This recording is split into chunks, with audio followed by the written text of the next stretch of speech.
3, 2, 1. We're live back on the Zach Homol Show. What's up, everybody, and welcome back to another episode 37, 38. Not really sure, but we are back and we are live.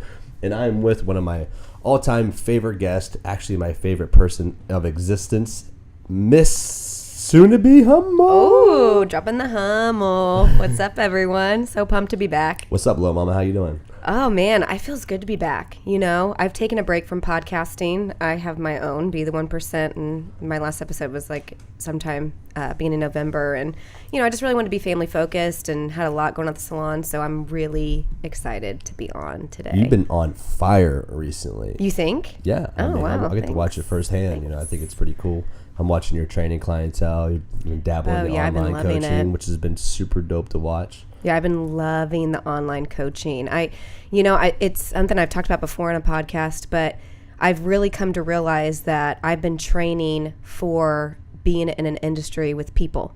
And so it's not necessarily like always been about hair. It's really been about building relationships, getting to know women and their, you know, what really women need to feel empowered, not just, you know, by appearance, but also internally as well. So it's been so fun to watch myself be able to use those into the gym, and it's just become such a passion. I was up at 5 a.m.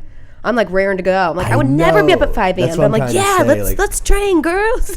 When I first met Ash, she was like a night owl, which is polar opposite of me. Which I still kind of am, if you think about it. Oh, no, you are a night owl. Yeah, you're still up late. Yeah. Yeah, we're up late. We are up You're late. Up pretty late. Every day's a party for us.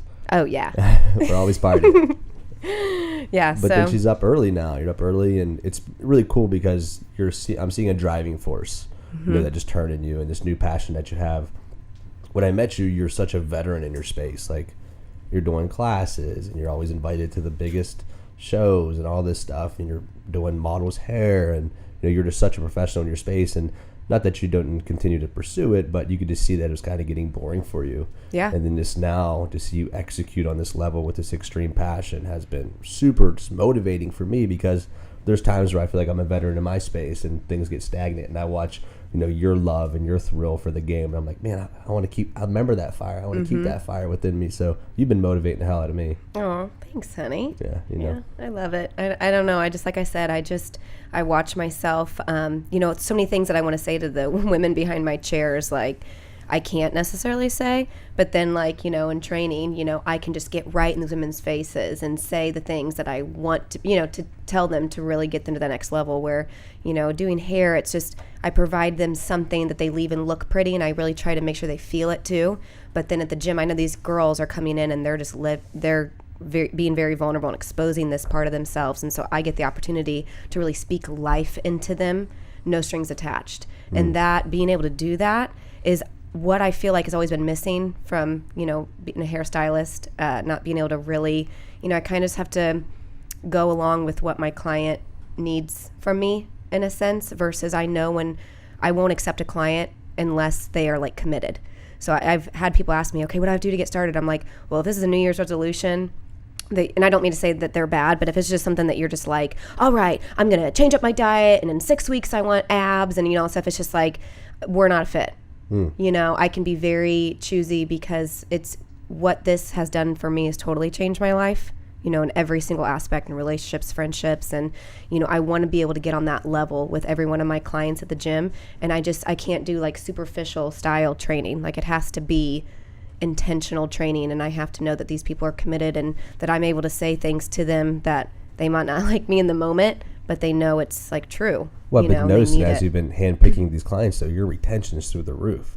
Everyone you get, you keep. Yeah. I mean, out of the dozens of clients you have, you still have them. You know, one or two maybe gone. It's always been more like they moved away. Yeah. Or something like that has happened. So you know, handpicking these clients is also building a hell of a resume for you, because at the end of the day, as a trainer, guys, we can pick and choose who we coach and who we work with. Yes. But so often that dollar amount blinds us from what is reality. You know, reality is we want clients that are going to be all in, so we can get these transformations, so we can show the hard work that we're putting into them, they're also executing on their end. Yes. You know, I've had a lot of clients, especially when I just first started online coaching and just coaching in general, who just didn't take it very serious. And I dumped so much time and effort into these people, and they just didn't execute for me. Yes. And it was kind of, you know, I felt myself being bitter at times, because I put way more in and I wanted it more for them than they wanted for themselves. Yeah. And the end goal was then, they could say, well, I worked with Zach, it just didn't work out, blah, blah, blah. And it almost puts a bad light onto my coaching. Oh, for sure. Well, my reputation. That was, I learned that in hair. Like, I would have women bring in a picture of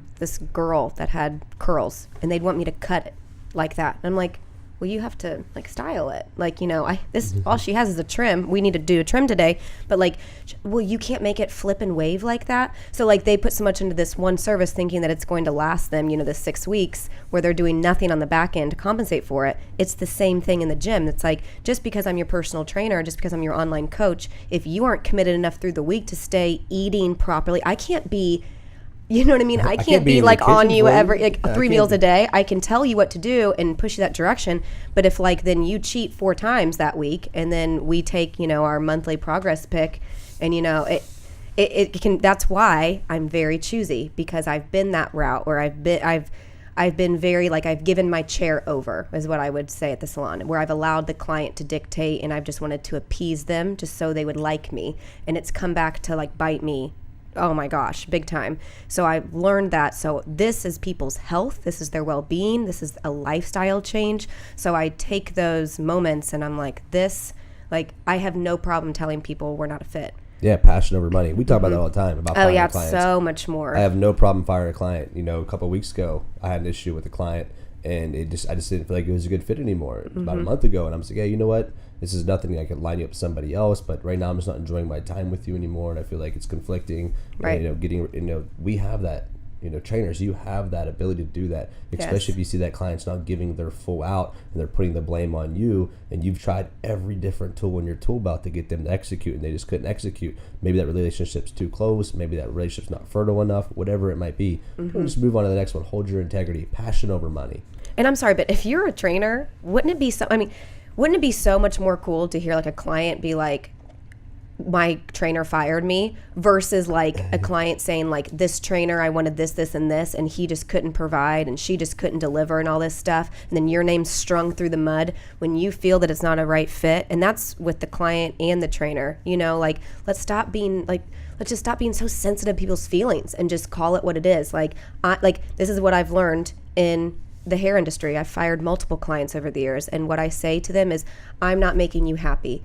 Like, basically taking that situation and kind of reverse psychology, and then like basically saying like, you're fucking like driving me nuts, basically, Yeah. But it's just like, I'm not making you happy, and I want you to get to that point. So I think it's in your best interest and mine if you then see another trainer, another stylist, whatever that may be.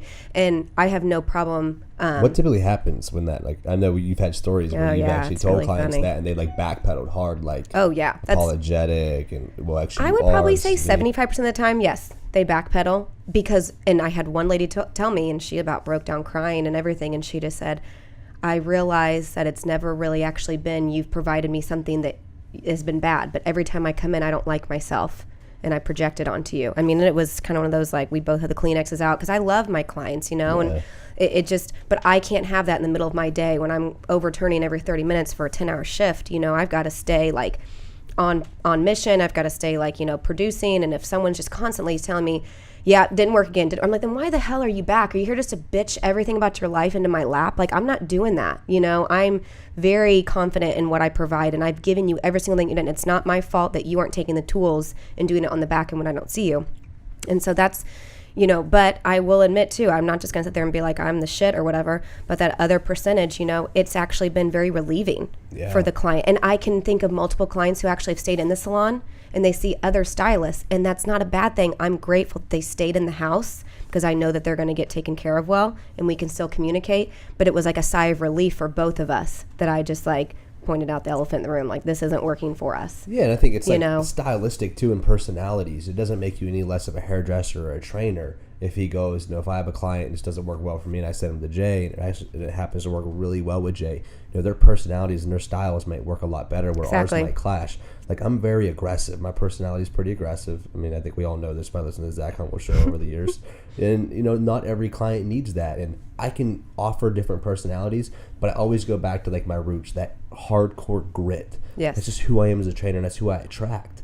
And if a client just happens to fall in my lap and they're looking for more of a, I don't know, sympathetic approach or just a different approach that yeah. I might not offer, then let me put you in someone else who's going to better understand you, because I can't 100% relate to this particular person or the situation. And it's that also puts your pride down. Thank you. You know, we just hold on to this pride as if we can do it all and do everything, you know, and at what stake? Our happiness? Right. You're willing to give all your happiness away in order to appease somebody for an hour? Right, exactly.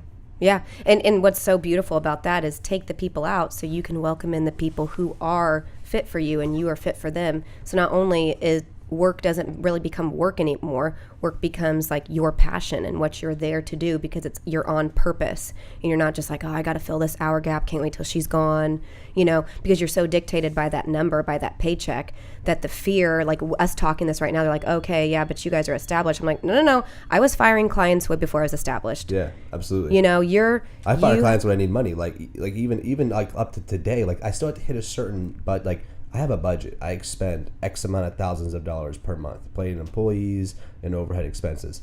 After that, I need to execute X amount of dollars in order to pay my own bills. After I pay all the gym and all the business bills and all the overhead there, and buy all the stuff for the gym that we need every single month, and new equipment to keep further the business, put a percentage back for taxes. Right. Now I need to start making sure I make enough money to pay all of our bills. Yeah. And now I also want to take us on vacations, and we want to do things. We need a new dryer or washer this weekend. Yeah. You know, something always comes up. So now I have to make X amount of dollars in order to achieve this. And we all know if we're in the training or the service industry in general, hairstylists, trainers, where you're actually hustling to make your own money, that one person off your check could be a few $100s. Mm-hmm. Like, for instance, the client I fired a few months ago was $605 every month. Yeah.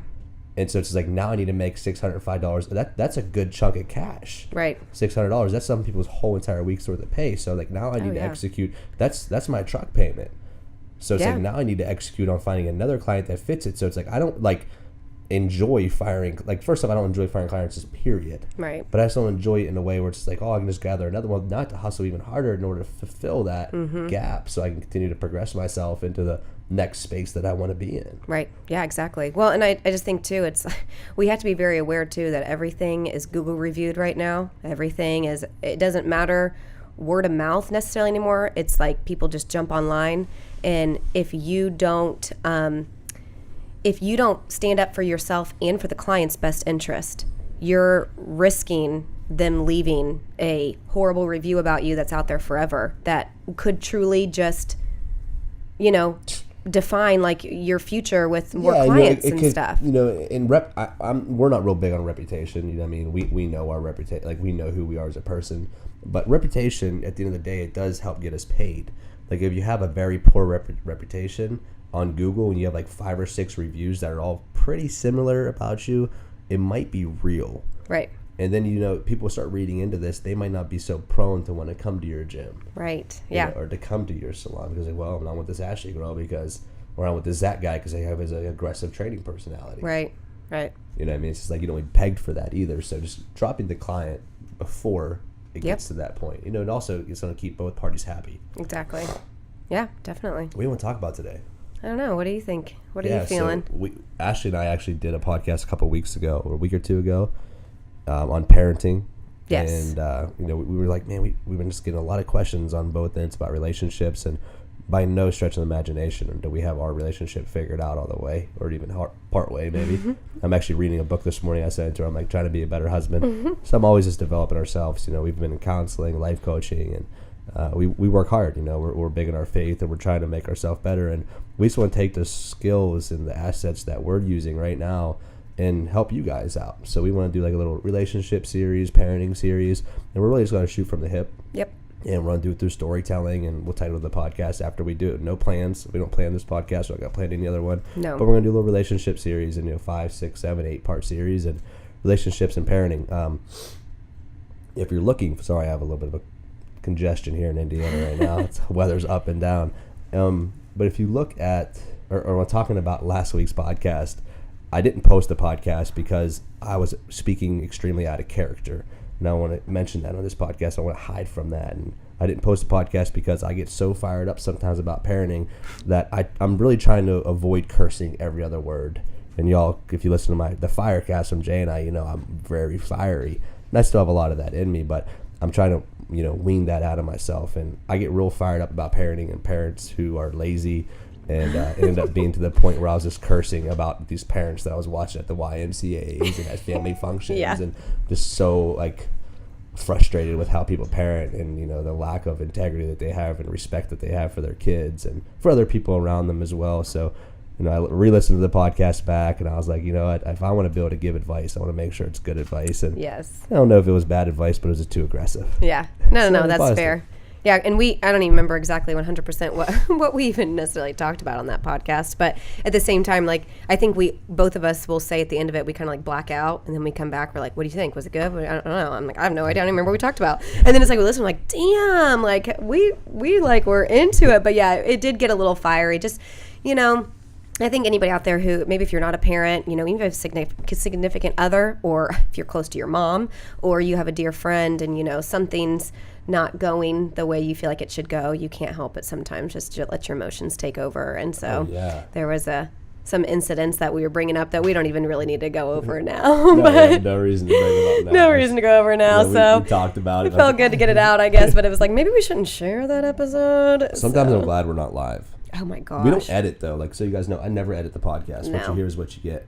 Yeah. It is, it's very raw, it's uncut, but that one right there, I told Charlie, I was like, man, we're going to have to edit this shit a lot, homie, if we're going to put this one Definitely. up. So let's talk a little about relationships. When we first started in our relationship, can you think about our first big blow up at third day? Yeah. So Ash and I met, it was literally the exact same day we met. I texted my mom and said, I met your future daughter-in-law. So I knew I was going to marry Ash after the first date. She didn't know it yet. She didn't know it till a couple months ago probably, but I knew it. She was the one for me, and I just knew, and I can't explain it. People are like, how'd you know? I'm like, I don't know. Like, I just knew, like, she's the one for me, and I don't want anybody else. And yes, I'm head over heels for this girl, and I've been ever since. But it's come with our fair shares of adversity along the way. Definitely. We started arguing fairly early in our relationship.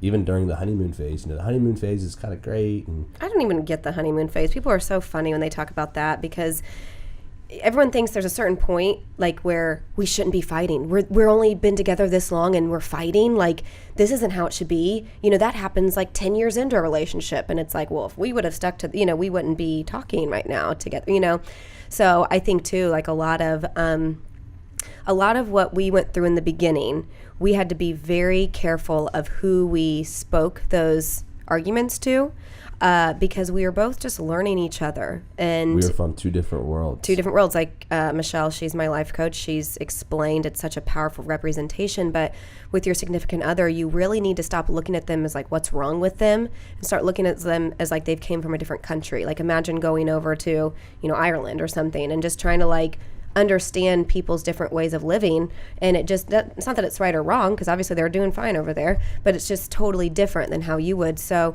she explained to me that, you need to really look at your significant other as he's from a different country, and he needs to be able to view you as that too, and you then form your own country together.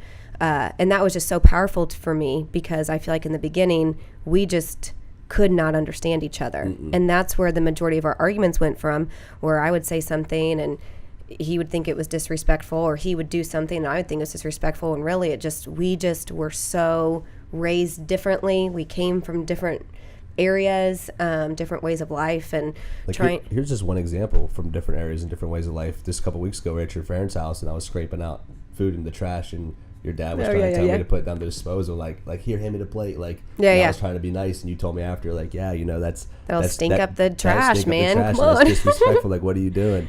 And I'm like, oh my gosh, I was never taught that or even thought of that. Yeah, just like little things. Like, we even have a garbage disposal growing up. Like, I didn't even have one. I don't remember even having one of those in our house. Yeah. So it's like, some things are just, they're just different. You don't even, like, I would never, like, oh my God, I can't believe I, like, disrespected your dad. I would never want to do that. I wouldn't use the word disrespect, but it's like, you just didn't really know that was just. Do something that wasn't of his house. You know what I mean? And obviously they don't view it that way, but it's just, for me, I was like, oh shit, like, it's the smallest little things, but that would spark arguments in a relationship. Right. Well, here's what happens in the beginning of relationships, I feel like. It's like you fall for the idea of who you think this person's going to be for you. You fall for this idea of like, like, I don't know, you start painting this picture of how, like, you just see life and just butterflies and, all this different stuff. And, I think that's where when people say honeymoon phase, you know, a lot of that comes from. And instead of hitting things head on, and so when those moments start to happen, you know, it's not matching that little honeymoon phase idea that you had in your head. And then people just tend to bottle it up, or they just kind of like end their relationship, when really it's like, if you would just communicate and you would explain to each other, you know, why you feel this way and why I am the way I am, you wouldn't really hit those big explosions or those misinterpretations as often. And like Zach said, that's not something that we are even still to this day like extremely great at, you know. We still, but when we have those blow-ups, we both know that it's not from this place of like where we hate each other. There's something being missed and misinterpreted, miscommunicated along the way. And once we can kind of like calm down and take some deep breaths and walk away from each other, we're usually able to understand like where that's rooted from and what I need to be better at in those situations and what he needs to work on more in those situations, and giving each other grace to just, you know, grow with each other. And I think that in a lot of relationships, if something doesn't feel good right off the bat, you know, it's like then you got to just get back on a dating app and wait till it feels good again. Then, you know, you're with it again. You know what I mean? Yeah, it's kind of like that motivation thing. You know, motivation runs out. That's when people run out. Like, you know, that honeymoon phase or that like spark of painting the picture. Like I painted this picture of what Ashley, like I thought our life would be together, and but it was my painting that I did in my mind. She could never see this painting. Yeah. And whenever she would scratch it up, I'd be like, "What are you doing?" And I'd be frustrated with her and angry with her. So just trying to get through to each other, and also most definitely not even into her but into myself, that things aren't always going to be, or they not always are what they seem to be. Yes. And then that's okay. Yes. And a lot of times I realized in our arguments, I try to make sure that I always take at least all the blame or some of the blame, and this is reciprocated on both ends. And so does Ash. Like, you know, this argument might happen, but we both argued, so we both can learn from this. And that's something that was really important in our relationship, that really helped grow our relationship, is, you know, putting my pride down, you putting your pride down, putting our egos down, and saying, you know, we got an argument a couple weeks ago, and I was like, I literally, after the argument, I was just like, that was so petty. That's 100% on me. Like I was I was able to distinguish these emotions. But however, I was so caught up in my universe at the time. My day wasn't bad. I just did like 3 podcasts. My head was hurting, and I went home and I was a total dick. And I was like, hey, you know, I was just being a dick. I was being petty. Like I have no excuse for what I did. You know, I understand why you're angry with me. And I put my pride down. And I expressed that to you in humility. And I think men really suffer with that, putting their pride down and expressing themselves humbly to their significant other, because we wear this badge of honor, like we're supposed to never be wrong and we're always right. You know, trying to put that down, and women too, I'm sure, but to put that down, especially on our end, put that down and be willing to express humility to your significant other. Immediately, you saw, I told you it was an internal issue that I had, that I was working on myself, and I need grace for this, and will you please help me work through this? And you were just like, I love you so much. Yeah, like, and that's right there. Like, if you love somebody, you have to be quick to forgive. You know, it doesn't mean that like you still don't realize that there's things that, okay, like I know that you still are working on this, or, you know what I mean? I'm not excusing it or whatever it might be, but I think to follow up with that humility is, regardless of the person finally coming to that point where a lot of people love to hang out in, is the victim. You know, and they love to then make their significant other for the rest of the day be like, well, then you need, like, I'm going to soak this up and make you like, just, hey babe, I really, just like overkill, or just like bring it up again, or just be like, you know, just keep digging, you know. And when you really get to a point of humility, if that's still a conversation that you feel needs to be had, you know, let that kind of rest, and maybe in a couple days, just in a very like, you know, in a non-aggressive setting, just be like, I just really wanted to talk to you about just something that just, you know, I forgive you, all these things, but can we just talk about this? Yeah, you know, we've done that a lot. But I just really want to hit on that, because I just know that that's just a trap that so many people get into, especially if girls go to their girlfriends and they're like, oh, fuck him, he shouldn't have blah, blah, blah, and how dare he, blah, blah, blah, you know, so when he does that, you make sure you da-da-da, you know. And then, so like, if then let's say, you know, you were to apologize, and then I've got this fired up from my girlfriends, and I just keep going and going and going. And it's like, what's going to make you ever want to do that again? There comes that point where it's like, we're all broken. We're all imperfect beings, and we all need forgiveness. And so you need to remember in those moments, I don't care how much it hurt, what words were said, what was happened. If you love the person, you want to express the same amount of grace that you hope they can give you one day when you're in a very like non-proud moment yourself. And that's something that I know every time that one of us experiences this, I feel like we get better and better at, which is like giving each other that grace and, you know, going that extra step to just not just feel the pity, you know, to live in that pity. Like, I can't believe he did that. And, you know, just victimizing it instead of just, you know, being like, it's okay. I think so much of it, like, I love how you keep bringing up your girlfriends. Like, someone, for instance, if Carrie's listening to this, I love you so much, Carrie, because Carrie has been like they're best friends. Ashley and Carrie are best friends, and Carrie's always shown Ash the different lens. Like, Ash, like, can you believe like Zach's doing this? And Carrie's like, maybe he's acting this way because of this reason. And Ash is like, well, I've never looked at it like that. So being cautious of who you speak in your life.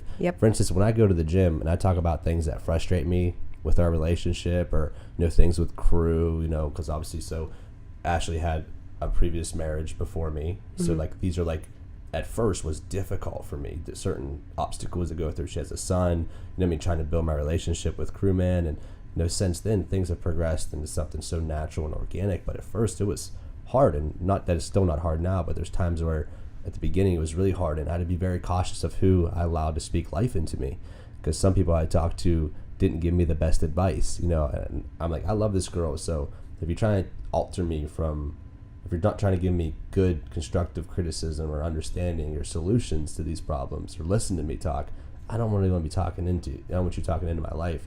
So I'm always cautious of who the people, like my homies, which ones I'm talking to about our situations, because I don't want, breaking up wasn't ever an option. Right.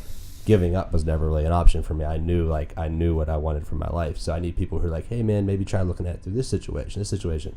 And those who didn't were just simply those who I just slowly started to remove out of my life and out of my situation, because you're either all for us or you're not. Right. Not just for me. I appreciate, you know, that you're for me and you think that's what would be best for me, but you're now trying to say what you think is best for me, not what I'm telling you. Like, this is already best for me. I'm not asking you to come up with a different solution of me. Just let me vent. I get to evacuate from the situation. I'm looking for you to help make my situation better.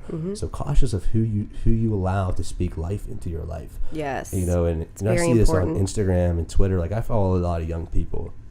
I'm only 26, and a lot of my following is 24 through 34 or whatever, and a lot of 18, 19, 20 or so young relationships. And people are always complaining about, like, can't find the good guy or can't find a good girl or whatever it is. It's like, it takes time. Like, I wasn't a good guy when you met me.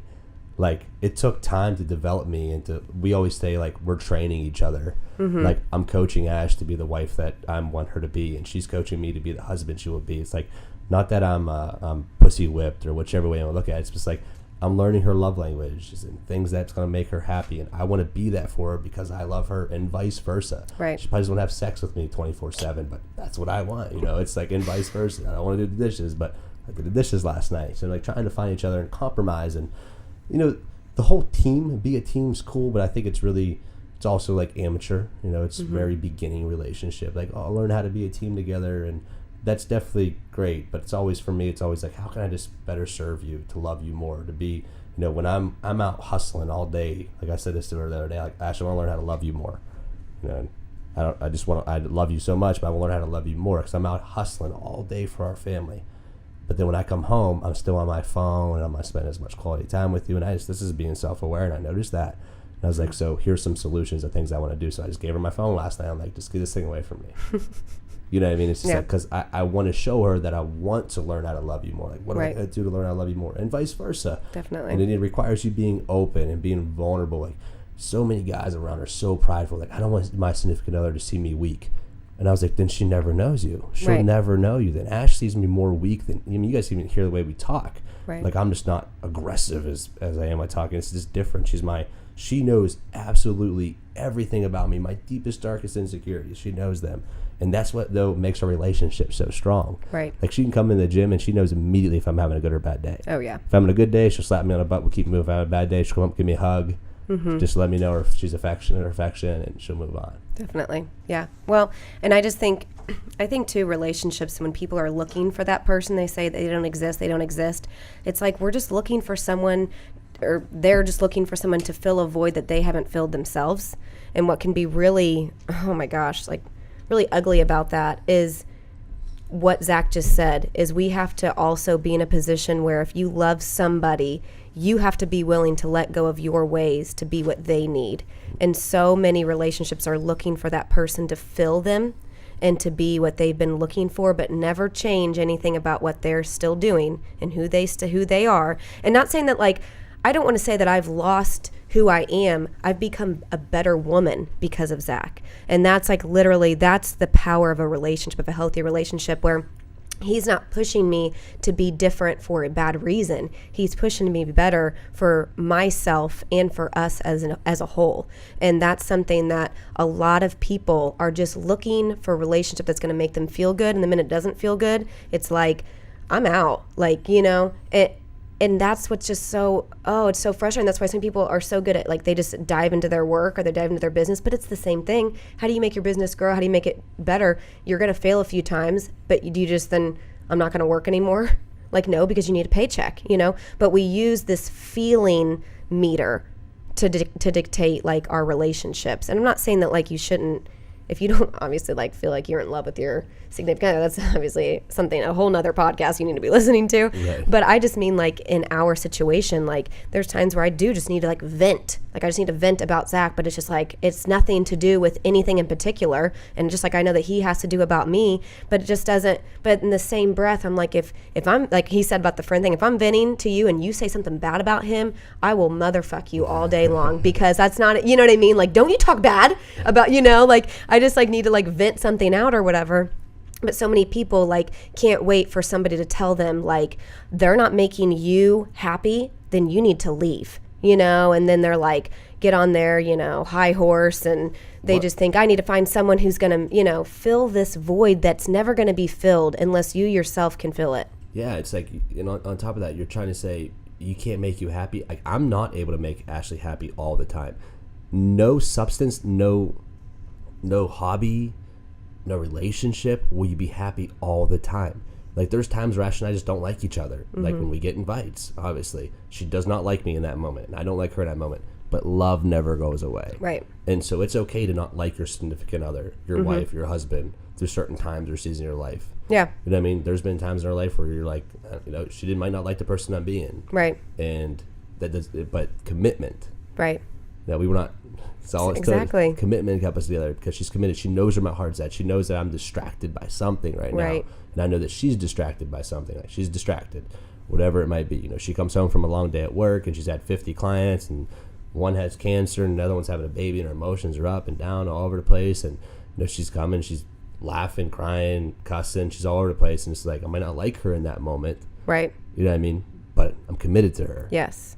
Well, and two, it's like, don't fall into the trap of, like, just because traditionally, or you saw this is how your parents were, this is how they saw things, or you saw over someone's bed, it said, always remember to kiss me goodnight, or whatever. I mean, there's some nights where we don't do that, you know, but it's like, so many people get caught up in, like, the traditional way of doing things and how you're supposed to, like, be in a relationship, and these are what you're supposed to do and all this stuff. And then when it doesn't happen, it's like, then you completely then dismiss the whole relationship, when really it's like, where's the root of it? Where's, like, you know, there's different things that, like, him and I have to do, or we, like, really do, like, walk away from each other in moments where we just don't understand each other, because him and I, once both of our blood gets boiling, it's not like I'm the calm one and he's there isn't. So we both just know it's either like we're freaking just gonna fight because we just know we're fucking fighting, or we're just going to, you know what I mean? Like, we're just gonna, like, back off and use that time just to kind of, like, get all that cloudiness out of our heads and really, like, focus on, okay, just because I didn't see my parents do this, or just because, like, you know, that one book told me this, or this Pinterest quote told me that, like, don't be defined by that. Don't be, like, said that just because it's not going the way that who taught you that? You know, it's just something that someone else passed on to you, and something that someone else passed on, and this was the quote that their grandmother gave them, so this is the way you're supposed to do relations. Like, what? Yeah. You know? And I think that's, like, because obviously right off the bat, him being almost 6 years younger than me, because I'm still not committing to the full 6, it's 5.5, everybody. But I'm ready right off the bat. People were like, well, what are his intentions? You know, I you told have a everybody kid. my intentions But I'm was a white night stand. Right. I just kept showing back up. Right. That was my intentions. I'm still Okay. here. Well, I'm down for one more one night stand. Well, imagine that's what pretty much everybody in my and it was just so hard for me because I'm like, okay, I know that like in this world, like you're supposed to date someone older because that's just what like society has said. Like women date older and men date younger. That's acceptable. That's how things are. That's what everyone's great grandma told them. All those different things, you know. And so it was just kind of it was just so against that. And when people find out that you're young, some people don't even know that I'm pretty weathered. But do you know what I mean? Some people don't even know. But I can't imagine if I would just listen to that, just like because someone said that's how it's supposed to be. You know, you then fall into a checklist style relationship when it's like, really, like, that's not what my heart is telling me. Like, I'm not looking at him as an age. You know, I'm being cautious because, I mean, hello, he's smoking hot body, 23-year-old covered in tattoo. Oh, my God. Like, you know, in the beginning, I just was like, okay, Ashley, like, calm down a little bit. Like, you know, what if he, you know, really does want to move to Florida, like he's been talking about and all those different things, you know? But at the same time, it just was like, you know, I knew. As much as like he says that he knew, like you know, I just had so many other things that like I was so like, what if he doesn't like my kid? You know what I mean? Because he hadn't met Crew and been a part of that for a while. So there were just those other variables that I just had to wait for. But I just think it's just such good advice to just be very cautious on what your family thinks that they want for you in a relationship or what maybe your peers think is best for you. And really just what Zach said, be careful who you go to and just really trust like that gut, you know, that gut, it always knows, you know, what's right. And that doesn't mean like one day I don't wake up and he just drives me nuts, but that doesn't mean that we're not supposed to be together. Like, right. I don't love him from like everything in my being, you know, just means like he's frustrating me today. Where it's like, what's so funny, and I notice is when people then like, if you go to the wrong person and you yell out of frustration, they're just like, well, then you just need to go. Because in their relationship, they don't have that deep love to their being. So you just really have to be careful. And that's why Carrie is such a solid for me to go to, because her marriage, I mean, is the epitome of love, you know, and how they fight for each other and, you know, just the love that they have for each other. And, you know, and she just gets that's what we are. And that's why I'm very passionate about what Zach spoke about, really being careful. Don't just go run to your mom. You know your mom's going to be like, I knew you shouldn't have been with him, or you know what I mean, whatever. And she's going to say the things that make you just feel good. But what you want in those moments is someone to help you through it so you can grow through it. Yeah. Something you were talking about a couple minutes ago in the awesome rant. That was good. Sorry. I literally almost lost my train of thought because I was just so sucked into what you were saying. I don't even know what I said. I blacked out. Remember the old school he just blacks out? Yeah. When he's on the podium. Oh my, yeah, that's how I felt. Like the math quiz or whatever. He starts ripping shit off. Is it the math? Yeah, I know. Yeah. The academic quiz. A lot of it for me is identifying my emotions. So like I have so many emotions on a day going in and out of my being, and I'm highs and lows, and I'm talking to people who are, you know, wanting to commit suicide, and I'm working through with them, and I'm talking to people who are on an all-time high, you know, and I get home and these emotions are just all over, right? And I get to talk to Ash, and there's sometimes where I just express like she might say something that may not have frustrated me if I was having a good day, but she says something that makes me upset. And so do I react in frustration? Is it really what she said that made me upset, or is it just because of my emotions? I'm just a little bit testy that day. So I try to just project, because this is what we do. Is we can all contest to this. We can all say this is true, and if you don't think this is true, you need to start identifying your relationships better. The people who are closest to us, we shit on the most. Always. Because we just know they love us. So that happens so frequently in relationships. Remember when we first got together, or when you first got with your significant other, how much you were thinking about them, and like every thought was just about you, and not that it's still not. You know, I love you, babe. You can be transparent, babe. But it's just like you want to do anything you can to please them. You want to be able to, you know, take them Chipotle when you're working on day. You just want to do these certain things for these people, and then as the relationship begins to blossom and continue to move forward, then it starts to get a little bit duller. The next thing you know, you just get used to each other, and you start projecting different emotions and different angers on your significant other or the people that are closest to you, simply because they're the ones closest to you, and you know that they'll take it, right? Because they know where your heart truly is. But that doesn't justify all the anger that you project on them. Yes. So something that I notice is like, that's why I'm so quick to say I'm sorry when I project emotions, and I'm like, fuck, that had nothing to do with Ash. That had everything to do with just some shit that I had going on today and I was just frustrated about, but I just projected it all out into her. Right. You know, but before that happens, try to understand, it's like, stop and ask yourself, is what she said, would it really bother me? Right. Would it bother me if my coworker said this? Right. Would it bother me if my best friend said this? Would it bother me if someone at the gym said this? And if the answers are no, you know you're just projecting your inward anger, you're projecting your negative self-talk, your negative day that you had onto your significant other. Just be cautious of that. Yes. I love the idea to be cautious of who speaks in your life, your family, your friends, whatever it is. And I remember when I first got with like Ash's family, they've always been very accepting and very cool to me, but it's always been, you can tell, like, I was 23 and her cousins were 23, and no offense, but we're just at different maturity levels. Mm-hmm. So they just looked at her cousins and me like they put us in the same category for a while. Mm-hmm. And it's just like, I didn't have to prove myself. I didn't feel like I was proving myself, but there's always a little bit of that's like, I'm just going to keep hanging around and they're eventually going to see the person I am. Right.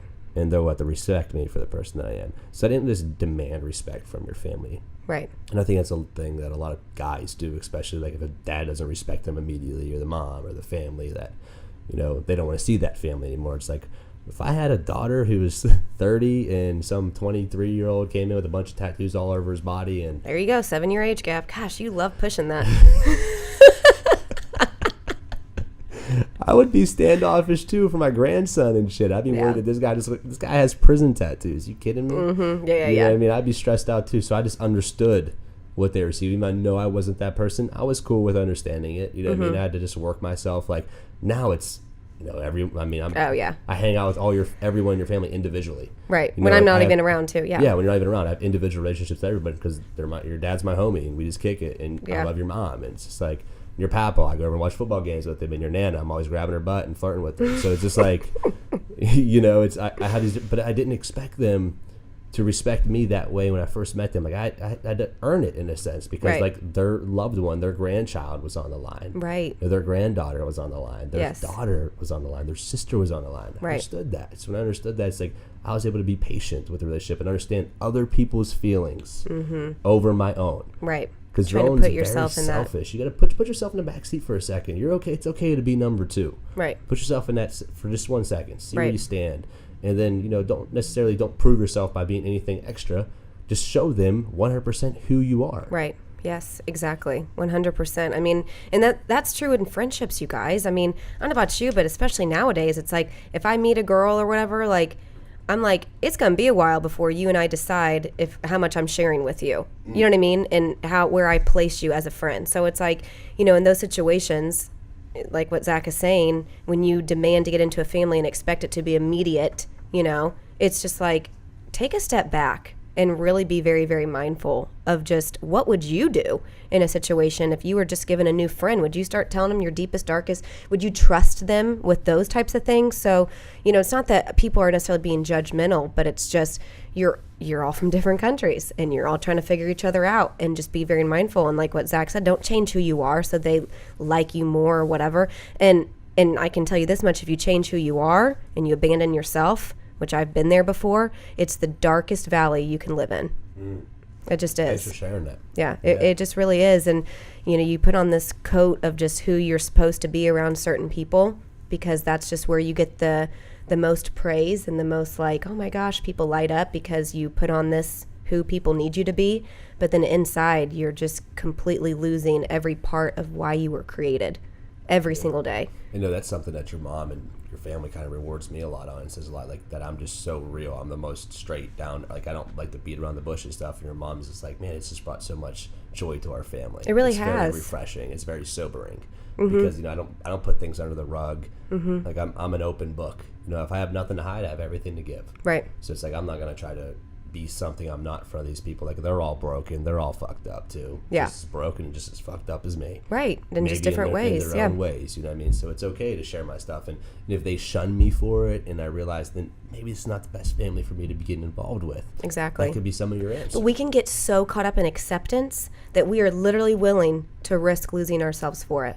Isn't that crazy? Yes. And that's just where like my relationship with God just really, you know, when I really was defined by who made me versus just the people around me, you know, what they thought I should be, when I could really understand that. I mean, and it took many, many long years for me to get to that point. But, you know, I still battle with it sometimes with just being around different groups of people because it triggers that old shame of just me not being enough. My education isn't high enough. My, you know, I don't even know what, but it's just these different things that can trigger it sometimes. And I have to really watch myself because that is an issue I have of just completely abandoning myself because I was so used to it, to just, you know, make my grandparents happy and to make sure the family unit stayed the way the family unit's always been, because this is just what we do in the family unit. And, you know, all those just different things. And, you know, a lot of, when I finally just broke that, it broke a lot of, you know, social norms that I was surrounded with. And so that felt like I devastated a whole mass group of people, you know, and it's just so sad that a lot of people feel that, you know, and a lot of people truly just abandon themselves to just appease groups of people. It's crazy. And just to show y'all how much of a different world we're from, you know, Ashley said that, you know, she'd appease grandparents and family to be a certain way in front of them to gain acceptance, where my mom was basically the only family I had the majority of my life, and she 100% spoke into me like, be 100% organically you, and she encouraged me to be me and not to change me for anything. So it's just like, just the different world. It's like, that just goes to show you, just like, literally it was 100%. I didn't have a big family. I had my mom. You know what I mean? It's like, this was it. It's the only person I had speaking in my life, and she was telling me these things that were 100% polar opposite of the things that you were doing and and doing, and having the family that you had, you know, a big family, and things just are different with a big family. You know what I mean? It's just like, I'm on email chains now with Ashley's family. I'm like, well, y'all, I mean, their family's so close. My family's so great, you guys. Oh, they're awesome. And it's really has, and it just has nothing to do with, like, it's not individual. It's just everything that's been passed down to the family to create the family. You know, it's great. just, that's why your all family's so close too. I mean, there's so many positives that go along with that. Like, I'm on group email chains with your family. There's like 20 of them on there. I'm like, what? Like, y'all, and I got like 50 emails from your family, like, coming through about a birthday party in 6 years from now. I'm like, y'all planning like crazy, you know? And there's with me, it's just me and my mom, like, I should recall, and that's all my catching up to do, you know what I mean? So it's just trying to, you know, understand people where they're at, where they're from, where they're going.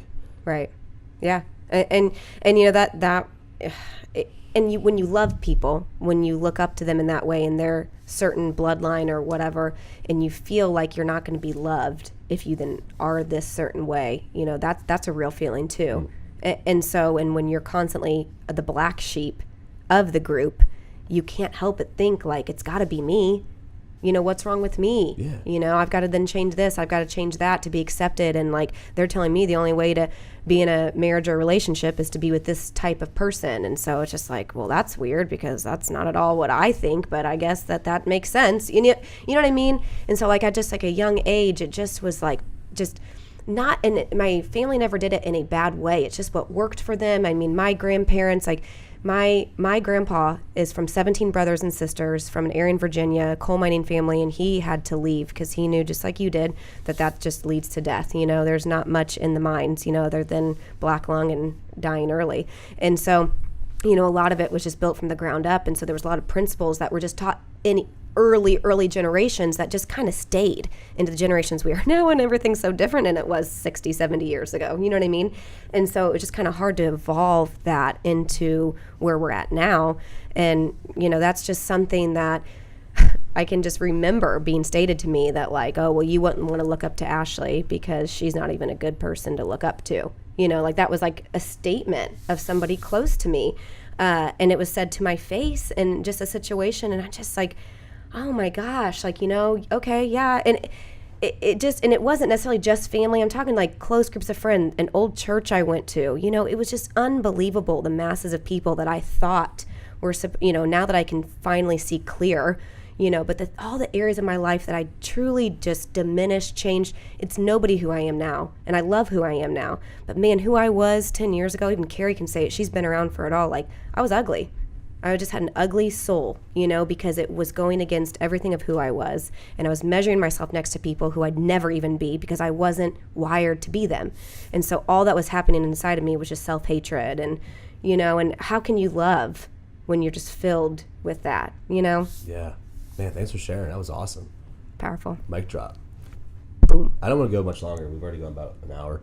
Yeah, I think we're good. This is going to be really cool, this series. Mm-hmm. We're going to be able to really unravel some things and open some things up. And I think we're going to be able to speak into a lot of people's lives on direct topics and concerns that they may be dealing with, with their families or the relationships, with your friends, your coworkers, as well as your significant others. So I'm excited about this. Ash, thanks for coming on the show, carving out some time for me today. It was so fun. Thanks for having me. Yeah, let's do it again. Guys, if you like the podcast, leave us a 5-star rating and comment. If you don't like the podcast, you know the deal. Just keep moving. See y'all.